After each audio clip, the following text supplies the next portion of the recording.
Good day, everyone. This is Camille A. Gadingan, a second year BS Ed English student, and today we will be talking about the legal basis of special and inclusive education. But before we start, let us know first the objectives of this discussion. At the end of this lesson, we will be able to identify the legal basis for formal and non-formal education, articulate the laws and regulations made for a particular group of people, and internalize every right of all citizens. Legal bases are provisions that gives limitations to both the teacher and the students to avoid instances that may violate the rights of the two parties. Understanding this legal basis could help us in knowing what are the things that a teacher must do and vice versa. Now let's talk about implementing rules and regulations of the Enhanced Basic Education Act of 2013. Pursuant to Section 16 of Republic Act Number 10533, entitled An Act Enhancing the Philippine Basic Education System by Strengthening its Curriculum and Increasing the Number of Years for Basic Education, appropriating funds therefore and for other purposes, otherwise known as the Enhanced Basic Education Act of 2013, approved on May 15, 2013, and which took effect on June 18, 2013, the Department of Education, the Commission on Higher Education, and the Technical Education and Skills Development Authority hereby issue the following rules and regulations to implement the provisions of the Act. I have gathered three sections in the Rule Number 1, General Provisions of this Act, which are related to our discussion. These are Section 6, Enhanced Basic Education Program, Section 7, Compulsory Basic Education, and Section 8, Inclusiveness of Enhanced Basic Education. Section 6, Enhanced Basic Education Program. For purposes of this implementation of rules and regulations and pursuant to Section 4 of the Act, the Enhanced Basic Education Program encompasses at least 1 year of kindergarten education, 6 years of elementary education, and 6 years of secondary education in that sequence. Secondary education includes 4 years of junior high school and 2 years of senior high school education. The Enhanced Basic Education Program may likewise be delivered through the alternative learning system. Kindergarten education is the first stage of compulsory and mandatory formal education, which consists of 1 year of preparatory education for children at least 5 years old as a prerequisite for grade 1.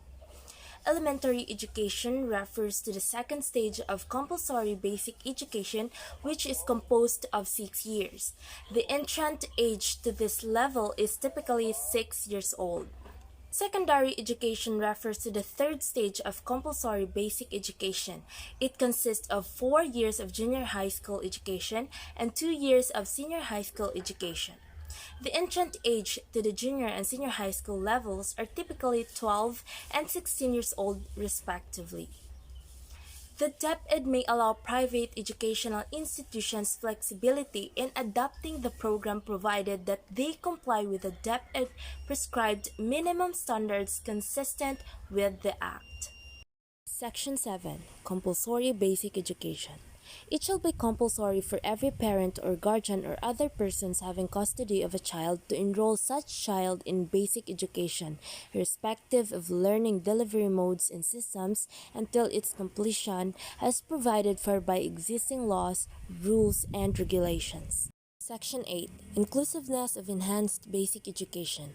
In furtherance of Section 3 of the Act, inclusiveness of enhanced basic education shall mean the implementation of programs designed to address the physical, intellectual, psychosocial, and cultural needs of learners, which shall include but shall not be limited to the following: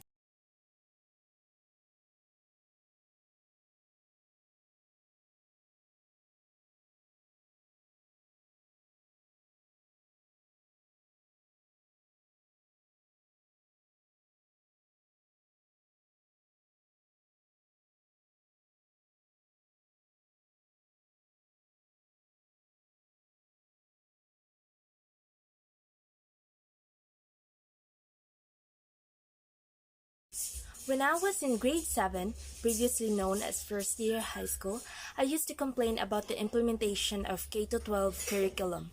I have thought that it would be a burden for every parent because adding more years to the length of education would also mean prolonging their obligation to provide and finance our education. But when I got to college, I came to a realization that this act aims to produce Filipino graduates who are holistically developed with 21st century skills, and these skills would help in preparing ourselves with our future lives and careers, as well as giving great chances of acquiring middle-level skills for better work opportunities. Moreover, this enhanced Basic Education Act has promoted the rights of every child to be sent to schools and has given all students, as well as those who have special educational needs, the opportunity to acquire knowledge despite their difficulties. Now let's move on to the Republic Act number 8371, an act to recognize, protect, and promote the rights of indigenous cultural communities or indigenous peoples, creating a national commission in indigenous peoples, establishing implementing mechanisms, appropriating funds therefore and for other purposes. In this discussion, we will only be focusing on the rights of indigenous people. Republic Law 8371, known as the Indigenous Peoples' Rights Act or IPRA, was enacted in 1997. It has been praised for its support for the cultural integrity of indigenous peoples, the right to their lands, and the right to self-directed development of these lands. A more substantial implementation of the law is still sought as the indigenous peoples of the Philippines continue to live in geographically isolated areas with lack of access to basic social services and few opportunities for widespread economic activities, education, or political participation. Chapter 1 General Provisions of this Act, Section 1, Short Title. This Act shall be known as the Indigenous Peoples' Rights Act of 1997. Section 2 Declaration of State Policies. The state shall recognize and promote all the rights of indigenous cultural communities or indigenous peoples, hereunder enumerated within the framework of the Constitution. A. The state shall recognize and promote the rights of ICCs or IPs within the framework of national unity and development. B. The state shall protect the rights of ICCs or IPs to their ancestral domains to ensure their economic, social, and cultural well-being, and shall recognize the applicability of customary laws governing property rights or relations in determining the ownership and extent of ancestral domain.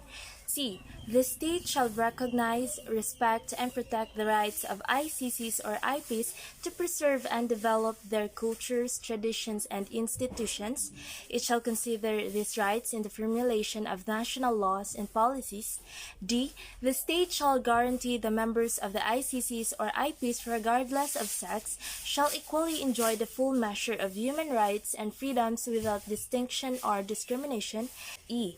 The state shall take measures with the participation of the ICCs or IPs concerned to protect their rights and guarantee respect for their cultural integrity and to ensure that members of the ICCs or IPs benefit on an equal footing from the rights and opportunities which national laws and regulations grant to other members of the population. And F. The state recognizes its obligations to respond to the strong expression of the ICCs or IPs for cultural integrity by assuring maximum ICC or IP participation in the direction of education, health, as well as other services of ICCs or IPs in order to render such services more responsive to the needs and desires of these communities. Towards these ends, the state shall institute and establish the necessary mechanisms to enforce and guarantee the realization of these rights, taking into consideration their customs, traditions, values, beliefs, interests, and institutions, and to adopt and implement measures to protect their rights to their ancestral domains. So that ends my discussion. I hope that you gain more information regarding our rights, rules, and regulations, and would deepen our sensitivity towards people of different cultures as ours.